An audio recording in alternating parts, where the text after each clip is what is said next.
Hello friends, welcome to Prep IAS. ये lecture modern India का 14th lecture है और आज इस लेक्चर में हम बात करेंगे क्विट इंडिया मूवमेंट की, डिमांड ऑफ पाकिस्तान की एंड इंडियन नेशनल आर्मी की। दोस्तों काफ़ी इंटरेस्टिंग ये चैप्टर होने वाला है। इसमें हम बात करेंगे भारत छोड़ो आंदोलन की, पाकिस्तान की डिमांड की और आज़ाद हिंद फौज की। हम इस चैप्टर में आज बात करने वाले हैं। लेकिन दोस्तों आगे बढ़ने से पहले थोड़ी सी इन्फॉर्मेशन हमारे इस इनिशिएटिव के बारे में। फ्रेंड्स, प्रेप आईएएस ने 17 मार्च को 3 महीने का फ्री क्रैश कोर्स लॉन्च किया था जो कि 20 जून तक चलेगा। और हमारे इस क्रैश कोर्स का ऑब्जेक्टिव है यूपीएससी प्रीलिम्स 2021 की तैयारी करवाना। दोस्तों ये क्रैश कोर्स सभी लोगों के लिए एकदम फ्री है, निःशुल्क है। आपको किसी भी तरह का कोई पेमेंट नहीं करना है। काफ़ी सारी अच्छी चीज़ें हैं जैसे कि आईएएस का कंप्लीट सिलेबस को यहाँ पे कवर किया जाएगा। ठीक है, बाद में 5 high quality full length mock test होंगे जहाँ पे आप अपनी तैयारी को एनालाइज कर सकते हो, उसको जज कर सकते हो कि आप किस लेवल तक पहुँच चुके हो। ठीक है दोस्तों, इसके अलावा स्टैटिक एंड डायनामिक दोनों पोर्शन को हम कवर करवा रहे हैं एंड स्टडी मटेरियल नोट्स आपको हमारे टेलीग्राम चैनल पे मिल जाएंगे। दोस्तों टेलीग्राम चैनल पे आपको हमारे सारे वीडियोस के पीडीएफ आपको वहाँ पे अवेलेबल होंगे। एंड फ्रेंड्स, इसके अलावा संडे को 2 बहुत ही इंपॉर्टेंट चीज़ें होती हैं। सबसे पहला डाउट क्लियरिंग सेशन जहाँ पे आप डायरेक्ट फैकल्टी से बात करके अपने डाउट्स को रिजॉल्व कर सकते हो। एंड दूसरी इंपॉर्टेंट चीज़ होती है सी सेट का सेशन संडे को होता है। एंड फ्रेंड्स, जितना मेरा एक्सपीरियंस है, काफ़ी सारे लोगों को सी सेट में दिक्कत होती है, तो ये सेशन लोगों के लिए काफ़ी बेनिफिशियल होता है। एंड दोस्तों सबसे इम्पोर्टेंट जो हमारी स्ट्रेंथ है, जो सबसे इम्पोर्टेंट चीज़ है, वो है हमारी फैकल्टी, जिसे या तो यूपीएससी टीचिंग का या फिर यूपीएससी की डिफरेंट स्टेजेस का काफ़ी अच्छा एक्सपीरियंस है। भले वो प्रीलिम्स हो, मेंस हो या फिर इंटरव्यू हो, उनको पता है कि कौन सी चीज़ इंपॉर्टेंट है, किस तरह की चीज़ें यूपीएससी में पूछी जाती है। तो दोस्तों आप काफ़ी फ़ायदा ले सकते हैं हमारी इस फैकल्टी का। इसलिए दोस्तों मैक्सिमम लोगों को हमारे इस इनिशिएटिव का, हमारे इस क्रैश कोर्स का फ़ायदा होना चाहिए। इसके लिए आप सभी लोगों से मेरी रिक्वेस्ट है कि अपने ग्रुप्स में, अपने फ्रेंड्स में हमारे इस चैनल को, हमारे इस क्रैश कोर्स को, हमारे इस इनिशिएटिव को आप फॉरवर्ड करो, उसको शेयर करो। एंड क्योंकि ये एकदम फ्री है तो काफ़ी लोगों को इसका फ़ायदा होगा। एंड दोस्तों डिस्क्रिप्शन बॉक्स में तमाम लिंक दिए हुए हैं जहाँ पे आपको डिटेल शेड्यूल मिल जाएगा, रजिस्ट्रेशन का लिंक मिल जाएगा, आपको हमारे टेलीग्राम चैनल का लिंक मिल जाएगा। तो दोस्तों बहुत इंपॉर्टेंट ये इनिशिएटिव है और मैं उम्मीद करूँगा कि मैक्सिमम लोग इसका फ़ायदा लेंगे। अब दोस्तों शुरुआत करते हैं हमारे आज के इस लेक्चर की। फ्रेंड्स, इस लेक्चर में हम बात करेंगे क्विट इंडिया मूवमेंट की, बट उससे पहले हम बात करते हैं कि पिछले लेक्चर में हमने क्या देखा। फ्रेंड्स, हमने पिछले लेक्चर में देखा था कि क्रिप्स मिशन भारत में आया था, लेकिन उसका प्रपोजल को एक्सेप्ट नहीं किया जाता है, उसको वापस जाना पड़ता है। अब दोस्तों कुछ समय के बाद गांधी जी डिसाइड करते हैं कि ब्रिटिश विड्रॉल के लिए एक non violent, non cooperation movement start किया जाएगा और इस मूवमेंट को कहा गया था क्विट इंडिया मूवमेंट, जो कि वर्धा में जो मीटिंग हुई थी वहाँ पे इस रिजोल्यूशन को पास किया गया था। अब दोस्तों आपके मन में सवाल आ रहे होंगे कि इस स्टेज पे क्यों गांधी जी ने क्विट इंडिया की बात की थी। दोस्तों क्विट इंडिया को हिंदी में बोलते हैं भारत छोड़ो। ठीक है, तो भारत छोड़ो आंदोलन की इसमें हम बात कर रहे हैं। तो दोस्तों इसके काफ़ी सारे कारण थे। सबसे पहला कारण तो ये था कि क्रिप्स मिशन फेल हो गया था, तो लोगों को लग गया था कि इस मोड़ पर भी जो ब्रिटिश लोग हैं वो भारत को फ्रीडम नहीं देंगे। तो पहला पॉइंट तो ये था। दूसरा दोस्तों, क्योंकि वॉर चल रही थी, ठीक है, तो काफ़ी डिस्कंटेंट था लोगों में, काफ़ी गुस्सा था क्योंकि प्राइसेस बढ़ चुकी थी। ठीक है, राइस, सॉल्ट, इन सब की शॉर्टेज थी, तो लोगों में काफ़ी गुस्सा भरा हुआ था। इसके अलावा दोस्तों लोगों को ये डर था कि कहीं जो ब्रिटेन है वो स्कॉर्च्ड अर्थ पॉलिसी यूज न करे। अब दोस्तों आप सोच रहे होंगे कि ये क्या बवाल है। दोस्तों हमने पिछले लेक्चर में देखा था कि मार्च 1942 में जो जापान था, ठीक है, वो रंगून यानी म्यांमार, बर्मा तक आ चुका था और इस बात का डर था कि वो कहीं भारत में न आ जाए, जापानीज़ का भारत में इन्वेजन न हो जाए। अब दोस्तों ये स्कॉल्ड अर्थ पॉलिसी क्या होती है कि जब किसी फॉरेन कंट्री का इन्वेजन होता है, फॉरेन आर्मी का इन्वेजन होता है, तो उस आर्मी को सपोर्ट न मिले, तो इसके लिए एक देश की आर्मी क्या करती है कि वहाँ के जो नेशनल असेट्स होते हैं उनको डिस्ट्रॉय कर देती है। तो इसको बोलते हैं स्कॉर्च्ड अर्थ पॉलिसी। और लोगों को ये डर था कि अगर जापानीज़ का इन्वेजन होता है तो कहीं ब्रिटिश गवर्नमेंट असम, बंगाल और उड़ीसा के जो असेट्स होंगे उनको कहीं वो डिस्ट्रॉय न कर दे, तो लोगों को इसका काफ़ी डर उनके मन में था। एंड दोस्तों 1942 में साउथ ईस्ट एशिया में शुरुआत में ब्रिटिश लोगों को हार का सामना करना पड़ता है। जापान जो है आगे बढ़ता ही जा रहा था, Singapore, Malaysia, even Andaman Nicobar पे उसका कंट्रोल हो गया था। ठीक है दोस्तों, तो लोगों को डर ये था कि अब जापानीज ट्रुप जो हैं वो भारत की बॉर्डर पे भी आ जाएंगे और भारत पे कब्जा कर लेंगे। And friends, south east Asia में जिस तरह से ब्रिटिश लोग इवैक्यूएट किए थे, ठीक है दोस्तों, तो वो बहुत ही बुरी तरह से उन्होंने डिस्क्रिमिनेशन किया था। दो तरह के रोड्स प्रोवाइड कराए गए थे, एक था ब्लैक रोड और एक था वाइट रोड्स। तो वाइट रोड पे केवल यूरोपियन को जाने की परमिशन थी। तो दोस्तों इस तरह से डिस्क्रिमिनेशन किया गया था, तो लोग जो हैं वो काफ़ी नाराज़ थे। तो दोस्तों ये सब वो तमाम कारण थे जिसकी वजह से गांधी जी को क्विट इंडिया रिजोल्यूशन की बात करनी पड़ी। एंड दोस्तों जुलाई 1942 में जो वर्धा में सीडब्ल्यूसी की मीटिंग होती है, वहाँ पे क्विट इंडिया रिजोल्यूशन को पास किया जाता है। इस रिजोल्यूशन में गांधी जी को ऑथराइज किया जाता है कि आप जो हैं अब एक non violent mass movement start करो और उसका इंचार्ज आप ही होंगे। इसको कहा गया था क्विट इंडिया रिजोल्यूशन। अब दोस्तों ये जो वर्ड था क्विट इंडिया, ये वर्ड किसने सजेस्ट किया था? बहुत इंपॉर्टेंट इन्फॉर्मेशन है और इसका आंसर है यूसुफ मेहर अली। फ्रेंड्स ये आपको याद रखना होगा, यूसुफ मेहर अली वो व्यक्ति थे जिन्होंने क्विट इंडिया जो नाम था वो सजेस्ट किया था। एंड दोस्तों ये वही व्यक्ति थे जिन्होंने साइमन गो बैक, साइमन वापस जाओ, ये वाली जो टर्म थी ये भी यूसुफ मेहर अली ने ही ये इस टर्म को कॉइन किया था। तो दोस्तों ये दोनों बहुत इंपॉर्टेंट इंफॉर्मेशन है। ठीक है फ्रेंड्स, अब इसके बाद ये जो क्विट इंडिया का रिजोल्यूशन था, इसको 8 अगस्त 1942 को बॉम्बे में वहाँ पे कांग्रेस की मीटिंग होती है और वो एरिया कौन सा था? गोवलिया टैंक। ठीक है, वहाँ पे इसको रेटिफाई किया जाता है। और इस क्विट इंडिया रिजोल्यूशन में क्या बातें थी? सबसे पहला, demand an immediate end to British rule. Means British लोगों से हम डिमांड कर रहे थे कि हमें इमीडिएट जो है फ्रीडम चाहिए, आप भारत छोड़ के भागो, इसीलिए इसको कहा था भारत छोड़ो आंदोलन। दूसरा पॉइंट था to declare commitment of free India to defend itself against all types of fascism and imperialism. दोस्तों जापान के इन्वेजन का खतरा था, तो इसलिए इस रिजोल्यूशन में ये बात कही गई थी कि जो फ्री इंडिया होगा वो अपने आप को डिफेंड करेगा। तीसरा, ब्रिटिश विड्रॉल के बाद एक प्रोविजनल गवर्नमेंट बनेगी इंडिया की। एंड चौथा पॉइंट था एक सिविल डिसओबीडियंस मूवमेंट हमें स्टार्ट करना है ब्रिटिश रूल के खिलाफ। एंड फ्रेंड्स लास्ट पॉइंट था कि गांधी जी को इस स्ट्रगल का लीडर घोषित किया गया था। दोस्तों ये सारे पॉइंट बहुत इंपॉर्टेंट है, डायरेक्ट इस पे क्वेश्चन पूछा जाता है। फ्रेंड्स इसके बाद गांधी जी डिफरेंट सेक्शन को जनरल इंस्ट्रक्शन देते हैं। दोस्तों बहुत इंपॉर्टेंट है, इससे काफ़ी क्वेश्चन बनते हैं। एंड दोस्तों ये जो इंस्ट्रक्शन थे ये केवल बोले गए थे, ठीक है, इनको इशू नहीं किया गया था, तो इस पर भी जो है सवाल बन सकता है। अब दोस्तों देखिए गांधी जी ने क्या इंस्ट्रक्शन दिए थे। सबसे पहला, जो गवर्नमेंट सर्वेंट थे उनको कहा था कि भाई आप लोग रिजाइन मत करो, ठीक है, लेकिन आपकी निष्ठा, आपकी एलिजियंस जो है वो कांग्रेस के प्रति होनी चाहिए। अब दोस्तों सवाल कैसे बनता है कि गांधी जी ने ये इंस्ट्रक्शन दिया था गवर्नमेंट सर्वेंट को कि आप रिजाइन कर दो, आप नौकरी छोड़ दो, जबकि दोस्तों ये स्टेटमेंट गलत होगा, क्योंकि गांधी जी ने केवल ये कहा था कि आप रिजाइन मत करो, लेकिन आपकी निष्ठा जो है वो कांग्रेस के प्रति होनी चाहिए। वहीं जो सोल्जर्स थे, जो सैनिक थे, उनको क्या कहा था कि भाई आप आर्मी मत छोड़ो, ठीक है, आप अपनी पोजीशन मत छोड़ो, बट जो लोग देशभक्त हैं उन पे आपको फायरिंग नहीं करनी है, ठीक है। जो स्टूडेंट्स थे उनको कहा था कि अगर तुमको अपने आप पे भरोसा है, विश्वास है, तो आप पढ़ाई छोड़ सकते हो, ठीक है।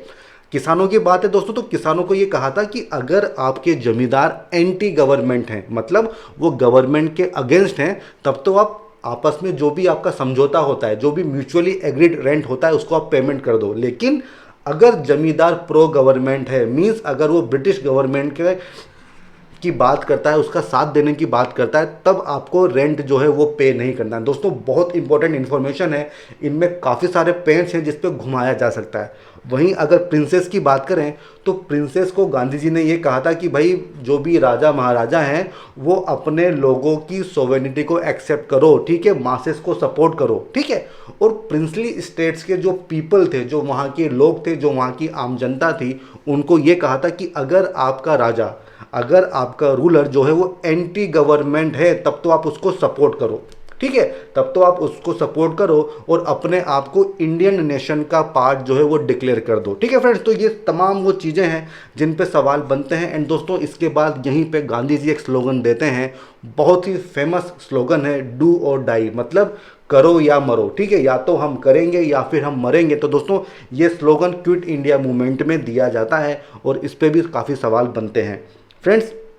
इसके बाद हम बात करेंगे स्प्रेड ऑफ द मूवमेंट की। दोस्तों 8 अगस्त 1942 1942 को ये डिक्लेरेशन होता है, ये रिजोल्यूशन जो है पास होता है और 9 अगस्त को ही एक ही झटके में जितने भी कांग्रेस के टॉप लीडर्स होते हैं उन सबको अरेस्ट कर लिया जाता है और एक अननोन लोकेशन पे उनको ले जाया जाता है। इसके अलावा जो कांग्रेस वर्किंग कमेटी होती है, ऑल इंडिया कांग्रेस कमेटी होती है, प्रोविंशियल कांग्रेस कमेटीज़ होती हैं, उन सबको अनलॉफुल एसोसिएशन डिक्लेयर कर दिया जाता है। और किस एक्ट के अंडर में किया जाता है, वो है criminal law amendment act of 1908। दोस्तों बहुत इंपॉर्टेंट है, सवाल बन सकता है। अब दोस्तों जब सारे लीडर ही चले गए तो अब किसने कमान संभाली, वो थी यंग अरुणा असफ अली, जिन्होंने कांग्रेस कमेटी को प्रिसाइड किया था, उसका जो सेशन था उसको प्रिसाइड किया था अगस्त 9 को, और जो भी हमारा फ्लैग था उसको होस्ट किया था। दोस्तों बहुत इंपॉर्टेंट इन्फॉर्मेशन है, अरुणा असफ अली, इन्होंने कांग्रेस कमेटी के सेशन को 9 अगस्त को प्रिसाइड किया था। क्यों? क्योंकि जितने भी लीडर्स थे, जो टॉप लीडर्स थे, उनको जेल में डाल दिया गया था। अब दोस्तों जैसे ही ऐसा होता है तो पब्लिक में काफ़ी गुस्सा फूटता है और पब्लिक क्या करती है, जो भी जितने भी अथॉरिटी के सिंबल्स होते हैं उनको अटैक करती है, ठीक है। जो पब्लिक बिल्डिंग्स होती है वहाँ पे नेशनल फ्लैग को लहरा देती है, उसको होस्ट कर देती है। और जहाँ तक स्टूडेंट्स की बात है, वो स्कूल कॉलेजेस में स्ट्राइक करते हैं, ठीक है। जो पत्रिकाएं होती है उसको डिस्ट्रीब्यूट करते हैं, जो प्रोसेशंस होते हैं जो गवर्नमेंट के अगेंस्ट में होते हैं उसमें पार्टिसिपेट करते हैं। एंड फ्रेंड जो अंडरग्राउंड नेटवर्क्स होते हैं उसमें वो कोरियर की भूमिका निभाते हैं, मींस इंफॉर्मेशन के एक्सचेंज के लिए वो अपना रोल प्ले करते हैं। तो दोस्तों बहुत इंपॉर्टेंट रोल इन्होंने प्ले किया था। इसके अलावा दोस्तों इस दौरान काफ़ी सारी अंडरग्राउंड एक्टिविटीज़ होती हैं। फ्रेंड्स इस फोटो में आप अरुणा असफ अली को जवाहरलाल नेहरू जी के साथ देख सकते हैं। एंड दोस्तों इस दौरान काफ़ी सारी अंडरग्राउंड एक्टिविटीज़ होती हैं और कौन कौन लोग पार्टिसिपेट करते हैं, राम मनोहर लोहिया, जेपी नारायण, अरुणा असफ अली, उषा मेहता, बीजू पटनायक। दोस्तों ये सभी नाम इंपॉर्टेंट है, सवाल पूछे जा सकते हैं। अब दोस्तों यहाँ पे इंपॉर्टेंट इन्फॉर्मेशन काफ़ी सारी हैं, जैसे कि उषा मेहता ने बॉम्बे में अंडरग्राउंड रेडियो जो है वो स्टार्ट किया था और इसका पर्पज़ क्या था, ताकि एक लाइन ऑफ कमांड दी जा सके, ठीक है, आर्म्स एंड एम्यूनेशन को डिस्ट्रीब्यूट करने के लिए गाइडेंस दी जा सके। तो इसके लिए ये सब अंडरग्राउंड एक्टिविटीज़ होती हैं, जैसे कि अंडरग्राउंड रेडियो बनाया जाता है। अनदर वेरी इंपॉर्टेंट इवेंट था वो ये थी कि पैरेलल गवर्नमेंट्स बनती हैं। जी हाँ दोस्तों, नेशनल गवर्नमेंट के अलावा काफ़ी सारी पैरेलल गवर्नमेंट्स बनती हैं। कहाँ कहाँ बनती हैं? बलिया में, ठीक है, तामलुक में, सतारा में। अब फ्रेंड्स यहाँ पे क्वेश्चन कैसे बन सकता है कि मैच द फॉलोइंग होगा, ठीक है, कि बलिया में किसने बनाई थी, या तो ये सवाल बनेगा या फिर ये सवाल बनेगा कि पैरेलल गवर्नमेंट किस मूवमेंट के दौरान बनाई गई थी, ठीक है फ्रेंड्स। जैसे कि हमने देखा था कि अभी इंडिविजुअल सत्याग्रह कब हुआ था, ठीक है, वैसे सवाल बन सकता है कि पैरेलल गवर्नमेंट जो है वो किस मूवमेंट के दौरान लॉन्च हुई थी, तो उसका आंसर होगा क्विट इंडिया मूवमेंट। अब दोस्तों बलिया में चिट्टू पांडे के नेतृत्व में पैरेलल गवर्नमेंट बनी थी, तामलुक में जातीय सरकार उसको कहा गया था, ठीक है, और सतारा में इसको प्रति सरकार बोला जाता था। और कौन लीडर्स थे? वाई.बी. चावन, नाना पाटिल। दोस्तों बहुत इंपॉर्टेंट इन्फॉर्मेशन है, डायरेक्ट इस पे क्वेश्चंस बनते हैं। एंड फ्रेंड्स इस मूवमेंट के दौरान जो बिजनेसमैन थे उन्होंने एक्टिव हेल्प करी थी, किस तरह से? डोनेशन देके। जो स्टूडेंट्स थे उन्होंने भी काफ़ी एक्टिव हेल्प करी थी, किस तरह से? जो कोरियर सर्विस प्रोवाइड करके, इंफॉर्मेशन का आदान प्रदान करके। जो सिंपल विलेजर्स थे उन्होंने किस तरह से साथ दिया था? गवर्नमेंट की जो अथॉरिटीज़ थी उनको इन्फॉर्मेशन नहीं देते थे वो, ठीक है। जो पायलट्स थे, ट्रेन ड्राइवर्स थे, वो क्या करते थे? बॉम्ब्स हो गए, आर्म्स एम्यूनेशन हो गए या जो इंपॉर्टेंट मटेरियल थे उनके ट्रांसपोर्टेशन में वो लोग हेल्प करते थे। और जो गवर्नमेंट ऑफिसर्स थे इंक्लूडिंग पुलिस, जो कि लोअर लेवल के जो ऑफिसर्स थे, वो भी इस कांग्रेस की हेल्प कर रहे थे दोस्तों। तो सिग्निफिकेंट गवर्नमेंट लॉयल्टी में इरोजन होता है फ्रेंड्स, ये बहुत इंपॉर्टेंट पॉइंट है। आप इस डायग्राम में देख सकते हैं कि ये 1942 जब ये रिजोल्यूशन पास होता है उसी समय का ये सीन है। आप इसमें गांधी जी को दूसरे नेताओं के साथ देख सकते हैं, और ये बॉम्बे में जो प्रोसेशन हुआ था ये उसकी फ़ोटो है। इससे आपको आइडिया लग जाएगा कि किस तरह से उस दौर में ये मूवमेंट स्टार्ट हुआ था। अब दोस्तों हम बात करेंगे extent of mass participation, means किन किन लोगों ने इस मूवमेंट में पार्टिसिपेट किया था। फ्रेंड्स हमने देखा यूथ, वुमेन, वर्कर्स, ये काफ़ी बढ़ चढ़कर उन्होंने इस मूवमेंट में पार्टिसिपेशन किया था। अगर हम बात करें किसानों की, पीजेंट्स की, तो हर स्ट्रेटा, हर लेवल के किसान ने इसमें पार्टिसिपेट किया था। कुछ जमींदार लोग भी इस मूवमेंट में उन्होंने पार्टिसिपेशन किया था। बट दोस्तों यहाँ पे देखिए जो किसान थे इनका जो मेन जो एम था वो क्या था, सिंबल्स ऑफ अथॉरिटी, उनको हमको नष्ट करना है। फ्रेंड्स यहाँ पे क्वेश्चन क्या बन सकता है, कंप्लीट एब्सेंस ऑफ एंटी जमींदार वायलेंस, मींस इस मूवमेंट में किसानों ने केवल अथॉरिटी के जो सिंबल्स हैं उनको टारगेट किया था। इसमें किसी भी तरह की एंटी जमींदार वायलेंस मींस हिंसा नहीं हुई थी। फ्रेंड्स अगर हम बात करें गवर्नमेंट ऑफिशियल्स की, तो जो लोअर लेवल्स के पुलिस में और एडमिनिस्ट्रेशन में ऑफिसर्स थे उन्होंने कांग्रेस का इस मूवमेंट का साथ दिया था। अगर हम मुस्लिम लोगों की बात करें तो मुस्लिम लोगों ने जो अंडरग्राउंड एक्टिविटीज़ हो रही थी, जो उसके एक्टिविस्ट थे, उनको शेल्टर, उनको शरण देने की उन्होंने काम किया था। और इस दौरान हमें किसी भी तरह का कोई कम्युनल क्लेशेस देखने को नहीं मिलते हैं। तो इस पे भी सवाल बनता है। ऑप्शन में दिया जाएगा कि क्विट इंडिया मूवमेंट के दौरान जो है कम्युनल क्लेशेस हुए थे, ठीक है, जो किसान थे उन्होंने एंटी जमींदार वायलेंस की थी दोस्तों। तो इस तरह से आपको चीज़ों को याद करना है कि आप सही ऑप्शन टिक कर सकें। एंड फ्रेंड्स यहाँ पे इंपॉर्टेंट इन्फॉर्मेशन यह है कि जो कम्युनिस्ट थे उन्होंने इस मूवमेंट को ज्वाइन नहीं किया था। अब दोस्तों आप सोच रहे होंगे कि ऐसा क्यों। फ्रेंड्स ये जो सेकेंड वर्ल्ड वॉर होती है इसमें जर्मनी जो है वो अटैक कर देता है रशिया के ऊपर। अब दोस्तों रशिया जो था वो कम्युनिस्ट लोगों के लिए काफ़ी इंपॉर्टेंट एक कंट्री थी। तो दोस्तों जैसे ही रशिया पे अटैक होता है तो ये जो कम्युनिस्ट लोग होते हैं ये ब्रिटिश लोगों को सपोर्ट करने लग जाते हैं। क्यों? क्योंकि ब्रिटिश जो है वो जर्मनी के अगेंस्ट था। अगर हम बात करें मुस्लिम लीग की, तो मुस्लिम लीग ने इस मूवमेंट को अपोज किया था। उनका ये मानना था कि अगर ब्रिटिश लोग भारत से चले जाते हैं तब क्या होगा, यहाँ पे हिंदू लोगों की सरकार बन जाएगी, और वो ऐसा नहीं चाहते थे। ठीक है, तो इसलिए मुस्लिम लीग ने इस मूवमेंट का अपोज किया था। अगर हम बात करें हिंदू महासभा की तो उन्होंने भी इसको बॉयकॉट किया था। और प्रिंसली स्टेट्स की बात करें तो उनका रिस्पॉन्स काफ़ी फीका था, कोई बड़े लेवल पे ऐसा कुछ हुआ नहीं था। एंड दोस्तों ऑब्वियस सी बात थी कि गवर्नमेंट चुप तो बैठेगी नहीं, काफ़ी सीवियर लेवल पे रिप्रेशन होता है। हम पहले ही देख चुके हैं कि 9 तारीख को ही सारे लीडर्स को जो है जेल में बंद करके अननोन लोकेशन पे ले जाया जाता है। अब दोस्तों अगर हम एक एस्टिमेट की बात करें कि इस दौरान क्या क्या चीज़ें हुई थी, तो फ्रेंड्स सबसे पहली चीज़ तो ये थी कि वायलेंट एक्टिविटीज़ काफ़ी हुई थी, क्योंकि ये एक लीडरलेस मूवमेंट था। ठीक है, तो डायरेक्शन देने वाला कोई था नहीं, इसलिए वायलेंस काफ़ी होती हैं। और अगर हम मेन इसके स्टॉर्म सेंटर्स देखें तो यूपी, बिहार, मिदनापुर, महाराष्ट्र, कर्नाटका, यहाँ पे एक्टिविटीज़ काफ़ी ज़्यादा होती हैं। एंड स्टूडेंट्स, वर्कर्स, पीजेंट्स ये इस मूवमेंट की बैकबोन बनते हैं।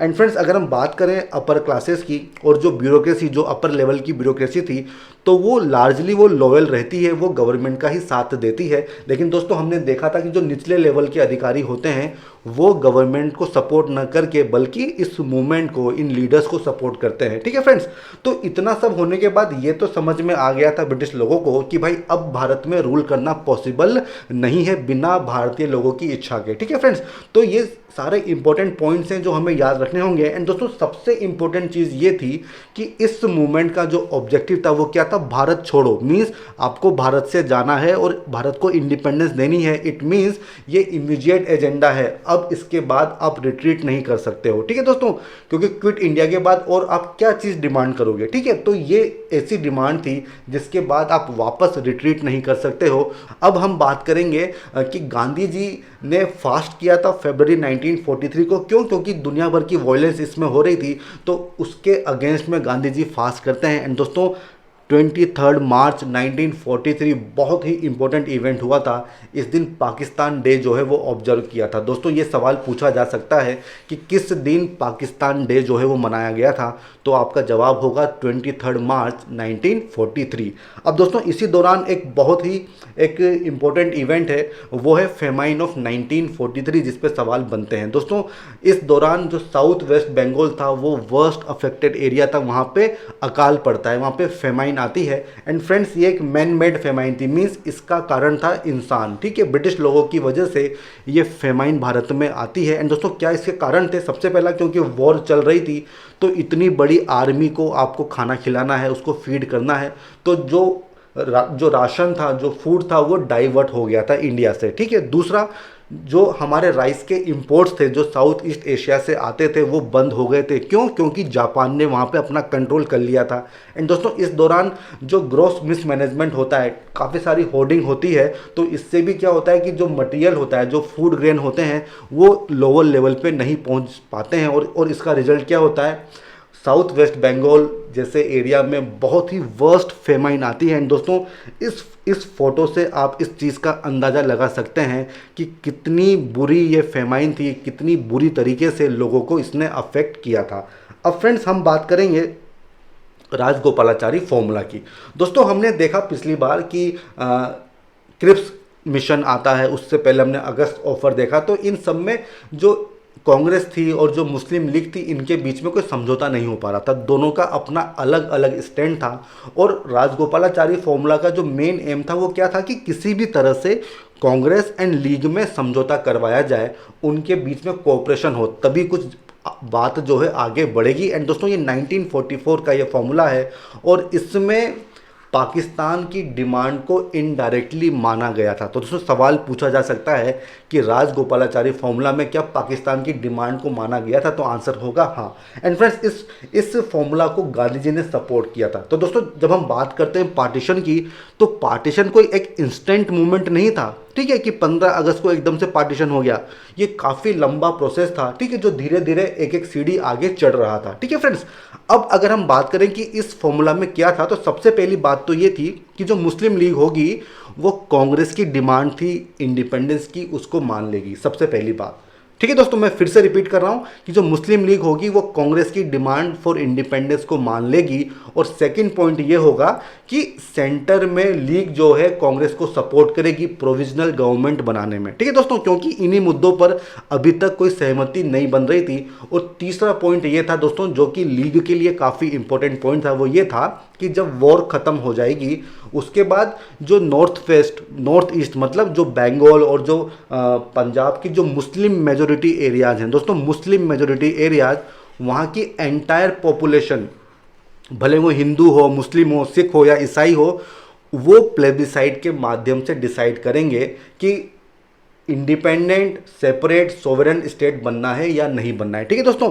अब ये प्लेबिसाइड क्या होता है दोस्तों, इसके माध्यम से जो आम जनता होती है वो अपनी राय, अपनी ओपिनियन व्यक्त करती है, इसको बोलते हैं प्लेबिसाइड। तो तीसरा ये पॉइंट था जो कि पाकिस्तान की डिमांड की बात करता था कि अगर पार्टीशन को एक्सेप्ट कर लिया जाता है, ठीक है दोस्तों, अगर पार्टीशन एक्सेप्ट हो जाता है, अगर ये जो मुस्लिम मेजोरिटी प्रोविंसेस हैं ये प्लेबिसाइड के माध्यम से डिसाइड कर लेती हैं कि हमको पार्टीशन करना है, तो उसके बाद जैसे डिफेंस हुआ, कॉमर्स हुआ, कम्युनिकेशन हुआ, जो इंपॉर्टेंट जो सब्जेक्ट्स होते हैं, तो इसके लिए जॉइंटली एग्रीमेंट बनाया जाएगा। मतलब दोस्तों यहाँ कॉमन सेंटर बनाने की बात हो रही है, ठीक है। तो ये इस फॉर्मूला में ये बात हुई थी। तो दोस्तों इसको जो जिन्ना थे उन्होंने इसको ऑब्जेक्ट किया था। क्यों ऑब्जेक्ट किया था? क्योंकि जिन्ना चाहते थे कि कांग्रेस टू नेशन थ्योरी को सपोर्ट करे, ठीक है, जो कि कांग्रेस नहीं कर रही थी, ठीक है। और दूसरी बात उनका ये कहना था कि नॉर्थ वेस्ट और नॉर्थ ईस्ट जो मुस्लिम मेजोरिटी एरिया हैं वहाँ पे केवल मुस्लिम्स, ठीक है, सारी पॉपुलेशन नहीं, केवल मुस्लिम जो है प्लेबिसाइड में पार्टिसिपेट करेंगे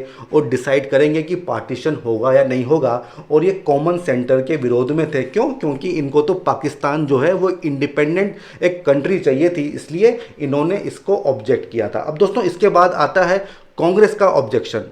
तो दोस्तों देखिए, कांग्रेस बेसिकली लीग के साथ कोऑपरेट करना चाहती थी, बट जो ये मुस्लिम लीग थी इसको केवल पाकिस्तान से मतलब था। ठीक है फ्रेंड्स, इसके अलावा अगर हम बात करें वीर सावरकर की, जो कि एक हिंदू लीडर थे, उन्होंने भी CR प्लान, जो कि सी राजगोपालाचारी प्लान था, इसका विरोध किया था, इसको उन्होंने कंडेम किया था। तो दोस्तों ये सवाल पूछे जा सकते हैं कि किस पार्टी ने सपोर्ट किया था, किस पार्टी ने जो है सपोर्ट नहीं किया था। तो दोस्तों अब हम बात करेंगे देसाई लियाकत पैक्ट की। अब दोस्तों देसाई कौन थे? ये कांग्रेस पार्टी के लीडर थे, बालू भाई देसाई। ठीक है, और लियाकत कौन थे? इनका नाम था लियाकत अली खान, जो कि मुस्लिम लीग के डेप्यूटी लीडर थे। एंड दोस्तों इन्होंने जो एक पैक्ट किया था वही फिर से कांग्रेस और मुस्लिम लीग के बीच में समझौता करने की बात थी। इस प्रपोजल में इंटरिम गवर्नमेंट बनाने की बात थी सेंटर में, और प्लान ये था कि जो सेंट्रल लेजिस्लेचर होगी उसमें कांग्रेस एंड लीग के इक्वल नंबर ऑफ पर्सन्स होंगे जिनको नॉमिनेट किया जाएगा। ठीक है, इसके अलावा 20% सीट्स जो हैं वो माइनॉरिटीज़ के लिए रिजर्व की जाएंगी। तो ये इस पैक्ट में था। बट फ्रेंड्स, इन दोनों पे भी कांग्रेस और मुस्लिम लीग के बीच में कोई समझौता नहीं होता है। दोस्तों यहाँ पे सबसे इंपॉर्टेंट बात ये थी कि कांग्रेस और लीग के बीच में एक तरह की इक्वलिटी की बात हो रही थी। ठीक है दोस्तों, क्योंकि यहाँ पे इक्वल सीट्स देने की बात हो रही थी और इस चीज़ पर भी लोगों का जो सेटलमेंट था वो नहीं हो पा रहा था। तो ये बहुत ही इसके दूरगामी परिणाम होने वाले थे, जो कि पार्टीशन में जाके एंड होता है। फ्रेंड्स, अब हम बात करेंगे वोवेल प्लान की। ये वोवेल हमारे वॉइसरॉय थे और इनका टेन्योर था 1944 से लेके 47 के बीच में। जो हमने CR फॉर्मूला देखा था वो इन्हीं के टेन्योर में आया था। अब दोस्तों देखिए, मई 1945 में यूरोप में ऑलरेडी जो सेकेंड वर्ल्ड वॉर होती है वो ख़त्म हो जाती है, लेकिन अभी भी जो जापानीज थ्रेट था वो कायम रहता है। तो इस दौरान जो ब्रिटिश PM थे चर्चिल, वो जो कि कंजर्वेटिव गवर्नमेंट से बिलोंग करते थे, ठीक है, वो लॉर्ड वोवेल को बोलते हैं कि आप जाके कांग्रेस से नेगोशिएट करो। ठीक है दोस्तों, तो अब सवाल उठता है कि इस समय क्यों गवर्नमेंट सोल्यूशन की बात करती है। दोस्तों सबसे पहली बात, इस समय इंग्लैंड में जनरल इलेक्शंस होने वाले थे और जो कंजर्वेटिव गवर्नमेंट थी, जो चर्चिल जिसको हेड कर रहे थे, उनको ऐसा दिखाना था कि हम एक सिंसियर कोशिश कर रहे हैं इस इशू को रिजोल्व करने के लिए। दूसरी बात ये थी कि जो अलाइज थे, ठीक है, जो जैसे कि रशिया हुआ या फिर USA हुआ, उसका प्रेशर था ब्रिटेन के ऊपर कि आप इंडियन सपोर्ट लीजिए इस वॉर में। और तीसरा पॉइंट ये था कि गवर्नमेंट, जो ब्रिटिश गवर्नमेंट थी, उसको लग गया था कि हमको भारत तो छोड़ना ही पड़ेगा। ठीक है, हमारी जो पावर है वो इस सेकेंड वर्ल्ड वॉर में काफ़ी गिर चुकी है, तो क्यों ना हम दूसरी जगहों पे हमारी एनर्जीज़ को डाइवर्ट करें, क्योंकि इंडिया में अब कुछ हमको मिलने वाला नहीं है, जहाँ पे ज़्यादा प्रॉफिट है, क्यों ना वहाँ पे हम अपनी एनर्जीज़ को डाइवर्ट करें। तो इन तीनों कारणों की वजह से हम इस चीज़ को बता सकते हैं कि गवर्नमेंट जो है एक सोल्यूशन चाहती थी। अब फ्रेंड्स, ये जो प्लान था, इसके तहत जून 1945 में शिमला में कॉन्फ्रेंस आयोजित की जाती है लॉर्ड वोवेल के द्वारा, और इसमें वोवेल प्लान को बताया जाता है। और इसमें बेसिकली जो गवर्नर जनरल की एग्जीक्यूटिव काउंसिल थी उसके रिकंस्ट्रक्शन की बात होती है, उसके रीऑर्गेनाइजेशन की बात होती है। क्या इंपॉर्टेंट पॉइंट थे? सबसे पहला कि जो गवर्नर जनरल की एग्जीक्यूटिव काउंसिल है उसमें केवल 2 लोगों के अलावा, एक तो गवर्नर जनरल और दूसरा कमांडर इन चीफ, इसके अलावा सारे के सारे मेंबर्स इसके इंडियंस मेंबर होंगे। ठीक है, भारतीय लोग होंगे। ठीक है, दूसरा, इस एग्जीक्यूटिव काउंसिल में कास्ट हिंदू, मतलब जो हिंदू लोग हैं और जो मुस्लिम लोग हैं उनका इक्वल रिप्रेजेंटेशन होगा। तो दोस्तों देखिए, फिर से मुस्लिम लोगों को हिंदू के बराबर लाया जा रहा था, जबकि पॉपुलेशन वाइज उनकी पॉपुलेशन हिंदुओं से कम थी। ठीक है, बट यहाँ पे इक्वल रिप्रेजेंटेशन की बात हो रही है। जो मुस्लिम लीग थी उसको अपीज करने की कोशिश की जा रही थी। ठीक है, और दोस्तों ये जो एग्जीक्यूटिव काउंसिल होगी ये इंटरिम गवर्नमेंट की तरह काम करेगी एज पर 1935 एक्ट। एंड दोस्तों इसका मतलब क्या था कि ये जो गवर्नमेंट होगी, ये जो कैबिनेट थी, ये जो मिनिस्ट्रीज थी, ये सेंट्रल असेंबली को रिस्पॉन्सिबल नहीं होगी। ठीक है फ्रेंड्स, इसके अलावा जो गवर्नर जनरल था उसके पास वीटो पावर होगी, जो वो मिनिस्टर की एडवाइस से एक्सरसाइज कर सकता था। एंड फ्रेंड, जो ये बात हो रही थी कि एग्जीक्यूटिव काउंसिल में इक्वल रिप्रेजेंटेशन होगा, तो इसके लिए डिफरेंट पार्टीज अपनी जॉइंट लिस्ट वायसराय को दे सकते थे कि किन किन नामों को वो नॉमिनेट कर रहे हैं, और अगर सहमति नहीं बन सकती है तो क्या होगा, हर पार्टी अपनी सेपरेट लिस्ट दे सकती थी। और सबसे लास्ट पॉइंट ये था कि वॉर के बाद में क्या कॉन्स्टिट्यूशन होना चाहिए, इसके बारे में नेगोशिएशन होता रहेगा। फ्रेंड्स, अब हम बात करेंगे कि इस पे मुस्लिम लीग का क्या स्टैंड था। मुस्लिम लीग ये चाहती थी कि जितने भी मुस्लिम मेंबर होंगे वो लीग के नॉमिनी होने चाहिए। क्यों? क्योंकि कांग्रेस भी तो मुस्लिम मेंबर को नॉमिनेट कर सकती थी, तो लीग चाह रही थी कि जितने भी मुस्लिम मेंबर होंगे वो सभी लीग के द्वारा ही नॉमिनेट किए जाएं। और लीग जो है किसी तरह का एक वीटो भी चाह रही थी, जो हमने पहले देखा था कि मुस्लिम लोगों को वीटो भी दिया जा रहा था, तो वो किसी तरह का एक वीटो चाह रही थी। एंड दोस्तों यहाँ पे जो कांग्रेस था उसने भी ऑब्जेक्ट किया था। क्यों? क्योंकि कांग्रेस को एक हिंदू पार्टी बना के इस प्लान में एक तरह से रिप्रेजेंट किया गया था कि कांग्रेस एक कास्ट हिंदू पार्टी है, तो इससे वो नाराज थी। तो दोस्तों ऑब्वियस सी बात थी कि इस बार फिर से एक डेडलॉक हो जाता है। फ्रेंड्स, अब हम बात करेंगे the Indian National Army and Subhash Chandra Bose की, बहुत इंपॉर्टेंट है हमारे लिए। दोस्तों मार्च 1940 में सुभाष चंद्र बोस एक एंटी कॉम्प्रोमाइज़ कॉन्फ्रेंस जो है उसको कन्वीन करते हैं। और कहाँ पे? रामगढ़ में। हमने देखा था रामगढ़ सेशन, ठीक है। और ये जो कॉन्फ्रेंस होती है ये फॉरवर्ड ब्लॉक एंड किसान सभा का एक जॉइंट एफर्ट होती है। ये किसान सभा क्या है हम आगे आने वाले लेक्चर्स में देखेंगे, आपको चिंता करने की कोई ज़रूरत नहीं है, ठीक है दोस्तों। और इस कॉन्फ्रेंस का ऑब्जेक्टिव क्या था कि 6 अप्रैल को हम लोग वर्ल्ड वाइड जो है एक प्रोटेस्ट करेंगे। और किस चीज़ के खिलाफ? ये जो वॉर हो रही है इसमें कोई भी लोग किसी भी तरह का रिसोर्स जो है उसको सहयोग नहीं करेगा, ठीक है। तो इसके लिए प्रोटेस्ट करने की बात होती है और ये प्रोटेस्ट 6 अप्रैल को होता भी है। फ्रेंड्स, इसके बाद जुलाई की अगर हम बात करें, जुलाई 1940 में, तो वो एक सत्याग्रह भी करते हैं और उसके चलते उनको जेल में डाल दिया जाता है। बाद में उनको हाउस अरेस्ट कर दिया जाता है। एंड जनवरी 1941 में बॉस जो है इस हाउस अरेस्ट मतलब घर में जो उनको बंद किया जाता है, नज़रबंद जिसको बोलते हैं, उससे भाग जाते हैं। एंड 26 जनवरी 1941 को वो पेशावर पहुंच जाते हैं और वहाँ पे उनका नाम क्या होता है? जियाउद्दीन। और इसमें उनकी सहायता करते हैं भगत राम। तो ये बहुत इंपॉर्टेंट है, इन पर सवाल पूछे जा सकते हैं। अब दोस्तों इसके बाद सुभाष चंद्र बोस जो हैं वो भारत छोड़ देते हैं और उनका मुख्य मुद्दा क्या होता है कि अब हम इंडियन स्ट्रगल को बाहर से सप्लीमेंट करेंगे। एंड दोस्तों हमने ये देखा था कि जो बोस थे वो एंड्स के, उनको केवल एंड्स से मतलब था। क्या मीन्स वो यूज़ कर रहे हैं इससे उनको मतलब नहीं था। हमने आप इस बारे में बात की थी। एंड दोस्तों सबसे पहले वो जाते हैं रशिया की हेल्प लेते हैं कि आप एंटी ब्रिटिश स्ट्रगल में हमारी सहायता करो। बट दोस्तों क्योंकि बाद में रशिया ब्रिटिश का साथ देता है तो इससे नाराज़ होके जो सुभाष चंद्र बोस थे वो पहुंच जाते हैं जर्मनी। और जर्मनी में जाके वो मिलते हैं हिटलर से। और उस समय उनका जो सूडो नेम होता है, जो उनका डुप्लीकेट नाम होता है, वो होता है ओरलैंडो मेजोटा। दोस्तों ये बहुत इंपॉर्टेंट है, सवाल पूछा जाता है, ठीक है दोस्तों। तो यहाँ पे हिटलर की मदद से वो एक आर्मी तैयार करते हैं, ठीक है। इस आर्मी में कौन लोग होते हैं? Prisoners of war of Indian origin, means भारतीय मूल के जो कैदी होते हैं उनकी सहायता से इस फ्रीडम आर्मी, इस मुक्ति सेना को खड़ा किया जाता है दोस्तों। क्योंकि सेकेंड वर्ल्ड वॉर चल रही थी, इसमें काफ़ी सारे इंडियन सैनिकों ने पार्टिसिपेट किया था, ठीक है। तो जो भारतीय सैनिक जर्मनी और इटली ने कैप्चर किए थे उनको लेके इस मुक्ति सेना, इस फ्रीडम आर्मी को बनाया गया था। अब दोस्तों देखिए इसका हेडक्वार्टर था जर्मनी में, ठीक है।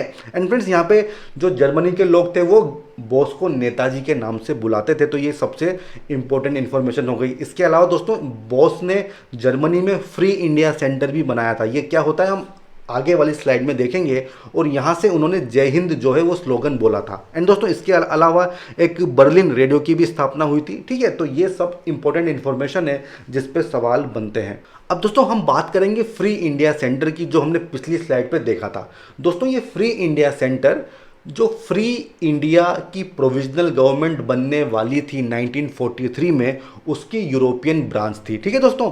फ्री इंडिया के लिए जो प्रोविजनल गवर्नमेंट बनने वाली थी उसकी यूरोपियन ब्रांच थी, उसका क्या नाम था? फ्री इंडिया सेंटर, ठीक है। इसको बॉस ने बनाया था कहाँ पे? बर्लिन में 1942 में। और इसके जो हेड थे वो कौन थे? ACN नाम्बियार। दोस्तों इस पर सवाल बनता है तो ये हमारे लिए बहुत इंपॉर्टेंट है। और देखिए इसकी रिस्पॉन्सिबिलिटी क्या थी? सबसे पहला कि जो एक्सेस पावर है उनके साथ रिलेशंस को मेंटेन करना है। ये एक्सेस पावर कौन सी थी? जैसे इटली हुआ, ठीक है, जर्मनी हुआ, जापान हुआ, तो उनके साथ संबंधों को मैनेज करना है, ठीक है। जो इंडियन लीजन के जो वॉलंटियर्स हैं, ठीक है, उनको सपोर्ट करना है। दोस्तों ये क्या थी ये भी हम देखेंगे। इंडियन लीजन क्या था दोस्तों, सवाल बनते हैं।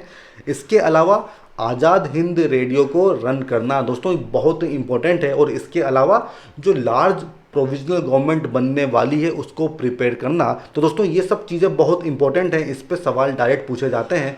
और ये सब चीज़ें क्या थी अब हम एक एक करके इसको हम देखेंगे।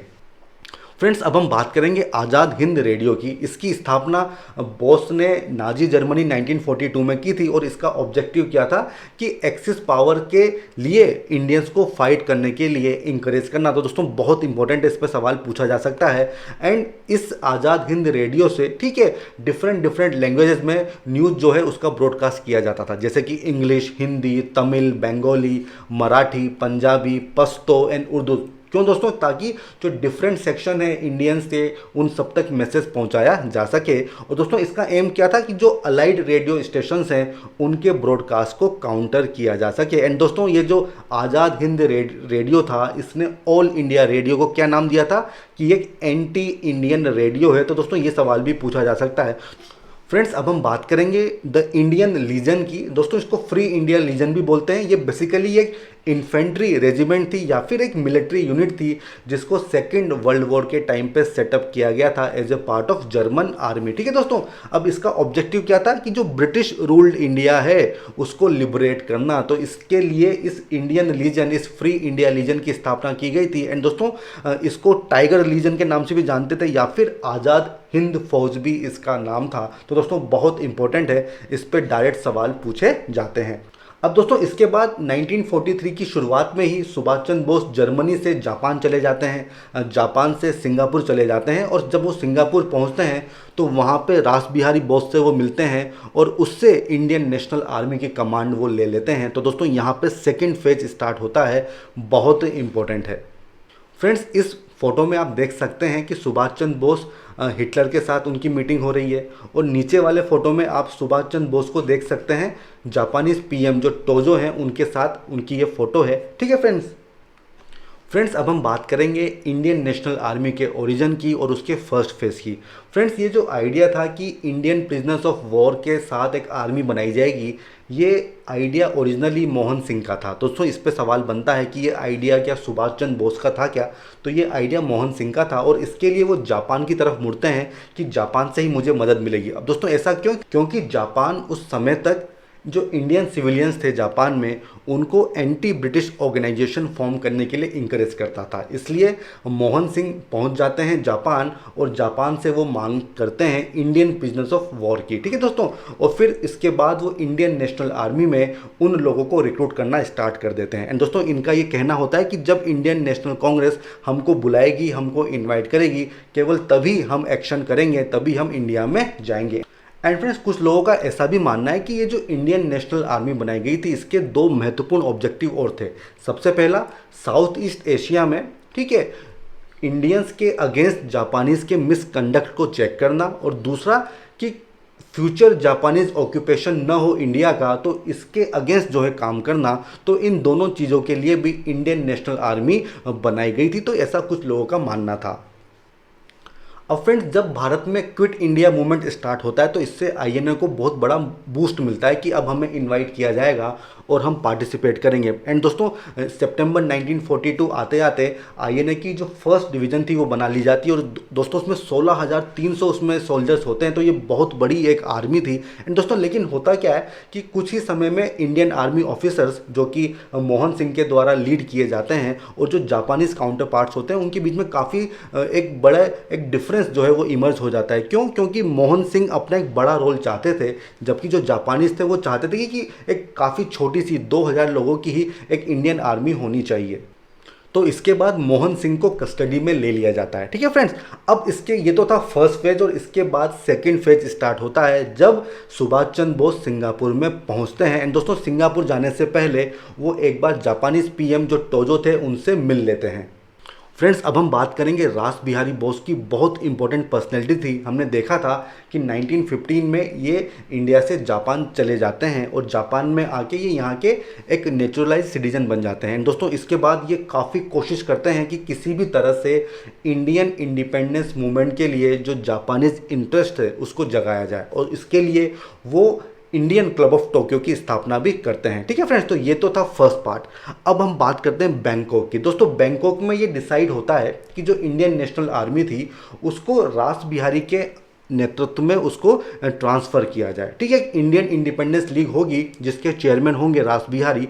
तो ये चीज़ वहाँ पे डिसाइड होती है। एंड दोस्तों हमने देखा था कि बोस जो हैं वो जापानीज़ पीएम से मिल रहे थे और वहाँ पे जो जापानीज़ पीएम थे वो बोस को कहते हैं कि आप जो है इंडियन नेशनल आर्मी की कमान संभालिए, ठीक है। तो इसके चलते बोस जो हैं वो रास बिहारी बोस से मिलते हैं। एंड फ्रेंड्स, जो रास बिहारी बोस थे वो काफ़ी एडमायर करते थे सुभाष चंद्र बोस को, तो वो खुशी खुशी जो इंडियन नेशनल आर्मी थी और जो इंडियन इंडिपेंडेंस लीग थी उसकी कंट्रोल, उसकी लीडरशिप जो है सुभाष चंद्र बोस को सौंप देते हैं।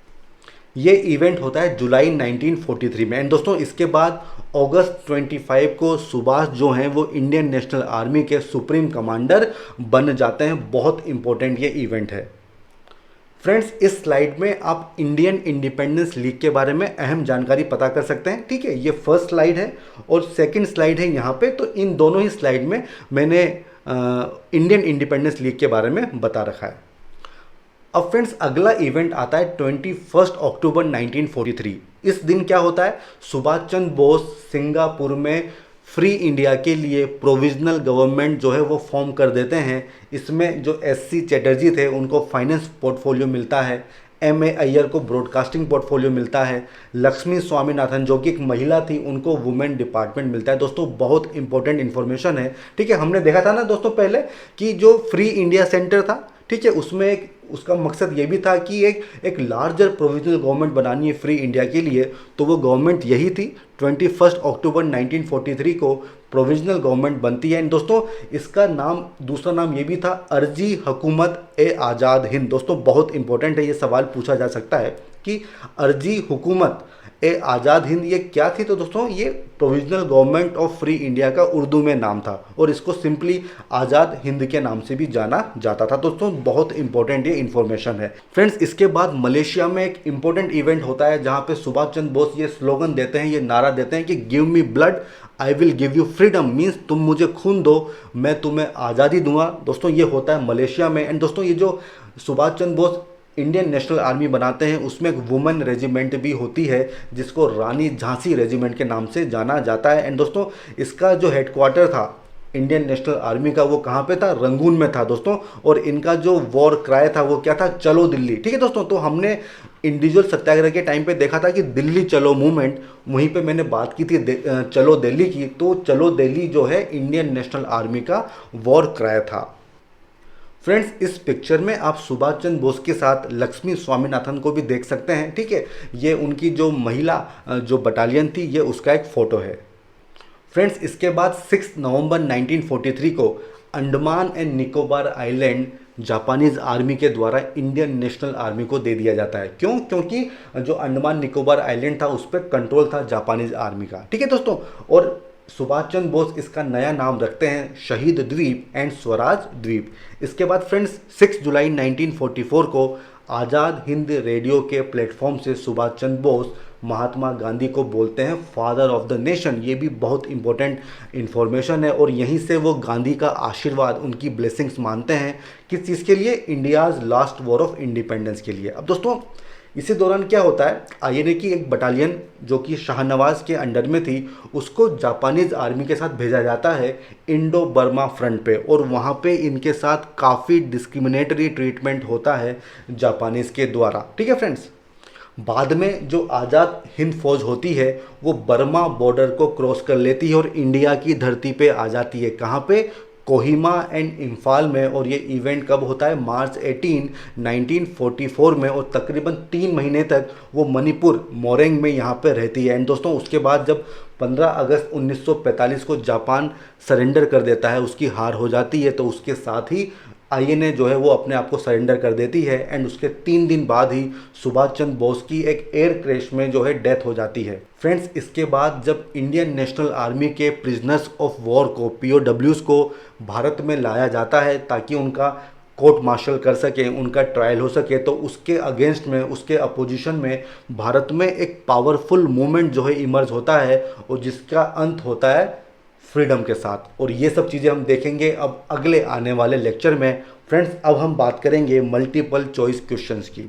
सबसे पहला क्वेश्चन है कि जब क्विट इंडिया मूवमेंट होता है तो तब महात्मा गांधी कुछ स्पेसिफिक इंस्ट्रूमेंट देते हैं डिफरेंट लोगों को, तो वो हमें बताना है कि कौन से स्टेटमेंट सही हैं, कौन सा स्टेटमेंट गलत है। सबसे पहला, he asked the government servants to resign. दोस्तों देखिए, ये गलत है, ठीक है।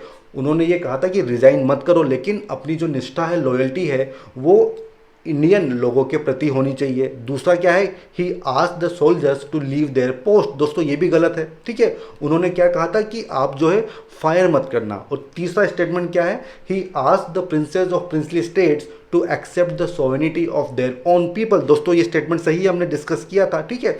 तो इसका सही आंसर क्या हो जाएगा, ऑप्शन 3, मतलब बी ऑप्शन इसका सही आंसर है। अब अगला क्वेश्चन आता है कि जो इंडिविजुअल सत्याग्रह हुए थे उसके लिए 3 स्टेटमेंट दिए गए हैं, बताना है कौन सा स्टेटमेंट सही है। पहला स्टेटमेंट दिया हुआ है कि the objective of launching the satyagraha was to seek India's independence. दोस्तों ये गलत है, क्योंकि ऑब्जेक्टिव क्या था, फ्रीडम ऑफ स्पीच को लेना, ठीक है। तो पहला स्टेटमेंट गलत हो गया। दूसरा क्या है, it was influenced by Russian nihilism. दोस्तों ये भी गलत है, क्योंकि इसमें तो रिवोल्यूशनरी एक्टिविटीज़ की बात होती थी, हमने देखा था, ठीक है। तो ऑप्शन सेकंड भी गलत होगा। और तीसरा क्या है, Gandhi ji forbade women to carry out this form of satyagraha, means इस तरह के इंडिविजुअल सत्याग्रह में वुमेन, महिलाओं को एंट्री नहीं दी गई थी। दोस्तों ये स्टेटमेंट भी गलत है, क्यों, हम आगे वाली स्लाइड में देखेंगे। इसका जवाब होगा डी।